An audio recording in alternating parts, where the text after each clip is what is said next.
പൂക്കളൊക്കെ ഇഷ്ടപ്പെട്ടോ? രസമുണ്ടോ? സൺഫ്ലവർ കണ്ടു, ചെണ്ടുമല്ലി കൊറേ കണ്ടു. ഞങ്ങൾ ഇനി വരുമ്പോഴൊക്കെ ഉണ്ടല്ലോ കൊറേ പൂക്കളുണ്ടാവണേ ഇവിടെ. ഞങ്ങള് അപ്പഴത്തേക്ക് ഇത്തിരി പോകും, അപ്പൊ ഇതിൽ കൂടെ ഒക്കെ ഒന്ന് വരും. അപ്പൊ ഇവിടെ കൊറേ പൂക്കൾ ഉണ്ടാവൂലേ? ഇല്ലേ? 6 മാസം കഴിഞ്ഞിട്ടാ പോകും. അപ്പൊ അതിനെക്കാട്ടും കുറേ. എൻ്റെ പേര് എഫ്രൈം. എന്റെ പേര് സ്നേഹൻ. ഞങ്ങൾ ഇൻഫന്റ് ജീസസ് ഇംഗ്ലീഷ് മീഡിയം സ്കൂളിലാണ് പഠിക്കുന്നത്. ഞങ്ങൾക്ക് നല്ലോണം ഇഷ്ടപ്പെട്ടു. ഈ സൂര്യകാന്തിയും ജമന്തിയൊക്കെ നല്ല രസമാണ്. അപ്പോൾ നല്ല രസമുണ്ട്. പരമാവധി എല്ലാവരും വരാൻ നോക്കുക, നല്ല രസമാണ്. ഓണത്തിന് നല്ല പൂക്കളൊക്കെ കിട്ടണമെങ്കിൽ ഇവിടെ വന്നാൽ മതി. Hello guys, welcome back to our channel. അപ്പോൾ നമ്മൾ ഇന്ന് ഇവിടെ ഉള്ളത് വയനാട് കേണിച്ചിറയിലാണ്. നമ്മളിവിടെ കുറച്ച് ചേട്ടന്മാർ കൃഷി ചെയ്തുണ്ടാക്കിയ പൂപ്പാടം കാണാനാണ് ഇവിടെ വന്നിരിക്കുന്നത്. ഇവിടെ ചെണ്ടുമല്ലി, സൂര്യകാന്തി പൂക്കളാണ് ഇവിടെ കൃഷി ചെയ്തിട്ടുള്ളത്. ബാക്കി കാര്യങ്ങൾ നമുക്ക് ചേട്ടന്മാർ പറഞ്ഞു തരും.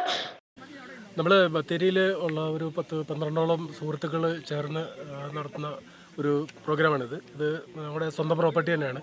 അപ്പം ഈ പ്രോപ്പർട്ടിയിൽ എന്തെങ്കിലും ചെയ്യണം എന്നുള്ള ഒരു ആഗ്രഹം ഇങ്ങനെ വന്നപ്പോൾ നമ്മുടെ മനസ്സിലേക്ക് വന്നൊരു ഐഡിയ ആയിരുന്നു പൂക്കൃഷി എന്ന് പറയുന്നത്. പൂക്കൃഷി നമുക്കറിയാം, ഓണത്തോടനുബന്ധിച്ച് ധാരാളം പൂക്കളുടെ ആവശ്യമുണ്ട്, ഭയങ്കര ഡിമാൻഡ് വരുമെന്നും. അപ്പം ആ സമയത്തേക്ക് പൂക്കൾ ഉണ്ടെങ്കിൽ അത് ഭംഗിയായിട്ട് വിറ്റ് പോകാൻ സാധിക്കുമെന്നും നമുക്ക് മാർക്കറ്റ് നിന്ന് മനസ്സിലാക്കാൻ സാധിച്ചു. അതിൻ്റെ ഭാഗമായിട്ടാണ് നമ്മൾ ഇങ്ങനൊരു പൂക്കൃഷിയിലേക്ക് ഇറങ്ങിയത്. നമുക്കറിയാം, വയനാട് പൂക്കളുടെ കാര്യത്തിൽ വളരെ സമ്പന്നമായിരുന്ന ഒരു കാലം ഉണ്ടായിരുന്നു.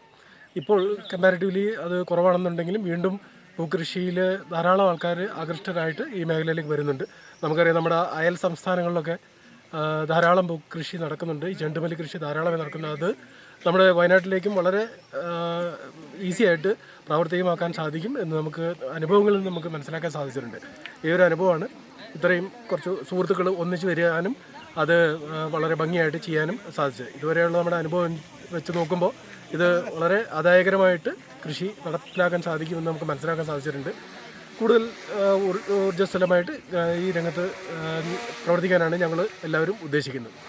ഈ വീഡിയോ നമ്മളിവിടെ വൈൻഡപ്പ് ചെയ്യണം. നിങ്ങൾക്ക് ഈ വീഡിയോ ഇഷ്ടപ്പെട്ടെങ്കിൽ ലൈക്കും ഷെയറും സബ്സ്ക്രൈബും കമൻറ്റും ചെയ്യുക. മറ്റൊരു വീഡിയോയുമായി വീണ്ടും കാണാം. Bye bye.